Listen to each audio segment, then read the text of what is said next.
This is just a very quick video to show you an example of a trading log. All good traders recommend that you have a trading log to show your profits and your losses and to keep records of how your trading is going, the number of trades you're making, and how successful or unsuccessful you are. The idea being is that you can go back through it and you can look at the trades that went wrong and try and analyze and see what caused the problem, and then also looking at what went very well and seeing if you can replicate it and continue to do it on a regular basis. This is a particular trade log that I had. I started it in August '09. It's from August to October, and it was the first real trading log that I did for the blog. Where, as you can see, it's split into three different sections. The first section is the total totals for the trade log from August to the end of October. The second section here is the daily target that would be achieved on a daily basis, and then down here we have the actual trades that were made and the comments that were put into it. So just to give you an idea of what I record, I'll start down here with the actual trades. We have the date, the time of the race, or in my case the American racing is the number of the race, where the race took place, the number of trades that were actually executed, and then I have here is the number of successful trades. Now, what do we consider a successful trade? I consider a successful trade either a break even or a profit. Anything within the particular trade is a loss.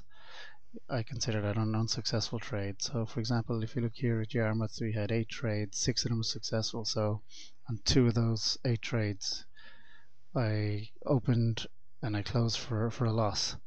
Overall, those 2 trades accounted for a loss overall. The other 6 successful trades didn't count for anything. So that's what we have, is we have the number of trades, the number of successful trades out of the total trades. This is basically my base bet, which is approximately what amount I'm using to trade each time. So in that case of the Yarmouth, it was a €40 trade that I was trading in and out of each time. Then this is my profit or loss before hedging, what it would have been, and then we obviously have our hedge profit as we hedge it over the number of racers. Then I have a net profit which takes into account the 5% from Betfair to give me what my actual profit is. And then I have my comment section here, which is basically how I was feeling, thinking, or what was happening at the time I was doing the trade. And then over to the right here is I have some of my little stats, which allows me to calculate my figures, which you can see at the top. So, as I said, we'll take an example of one there. The Yarmouth one is probably a good one. I lost it in the middle but recovered for a small loss, which means I started off well. I had a couple of bad trades in the middle, but then I recovered it well for a small loss. So obviously the 2 trades that I lost cost me more, but I managed to recover it back to just a euro loss, which is pretty good. Up here in Yarmouth, we say big money moved it badly out of range, and then I chased my losses and got into bigger trouble. Price eventually came close to my original bet. That's a particularly good comment because big money comes in and out of races and can move the price up and down. And again, like all bad things that you should never do, is I chase my losses trading. That's trying to chase it, placing more trades. It didn't work and I got into bigger trouble, as I said. And then what's worse is when I did trade out, my price eventually came back to my original bet. So if I'd have done nothing all along, I'd have probably broken even. I'll just flick down through it quickly and see if we can find a nice trade. As you can see, there's a mixture of profit and loss. Good trades, bad trades, slow but a good trade. Good trades happen quickly, some nice movement. Got that one all wrong. Back to break even at last. That's obviously where it was up and down and up and down and up and down, and eventually got back to break even. And here we go, bad trading, betting against the trend. Another big one. As you can see, we skip past that one due to bad language. Emotions are good to record as how you're feeling. Big money got wiped out and I was left hanging, so obviously I was using big money to back up a bet and it didn't work.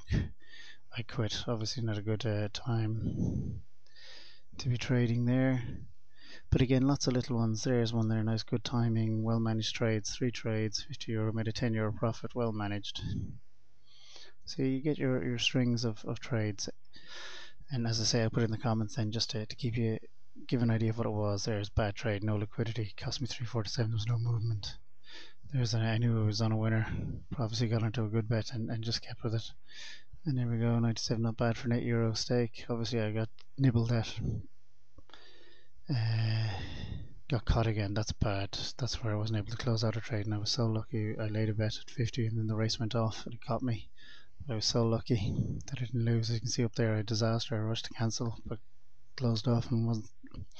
I rushed to cancel the bet close to the off, but wasn't successful, and I got screwed. Cost me €100. Set me well back. €6 too close to the off, chasing losses. I was lucky I wasn't able to get close out properly. Still made a profit though. So basically that's the trade. So up the top here then we have the daily, and the daily match is really the main one. The totals, what we have is we have the opening amount. So what did I have when I started the day? The current trade is what have I made so far today? My trades, which is these numbers here, 100% or not 100%. What's my percentage profit for the day? I try and hit a 3% target every day I trade, so I'm always making a profit of 3% each day. And then of course I have my totals for the day, total number of trades, total number of profits, hedge profit, net profit. Up the top here we got the opening balance, which I started with the 137.69. At the end of this log it was €258, 73.7% profitable trades, and it made an 87.5% profit. So I have an adjustment figure in here is because depending on which horse race, when you're hedging on Betfair, sometimes it's in and out by a couple of pence or a couple of cent. So that just balances it up to bring it up to whatever the current price is, which matches my Betfair account. So total number of races I've traded on 322. My profit per race is 37 cents per race. I think 59% of my trades are actually profitable. Well, I think that's what it is. So I don't know what the 0.27% is. J3 by C1. Oh, my percentage profit per race. That's what that is, 0.27%. So that's what it is. That's an example of a spreadsheet. Calculates all the data and keeps everything. And a record of everything, which is always good, as I say, to go back over and try and help improve your trading. Okay, thanks. Don't forget to check out the blog. Thanks, bye.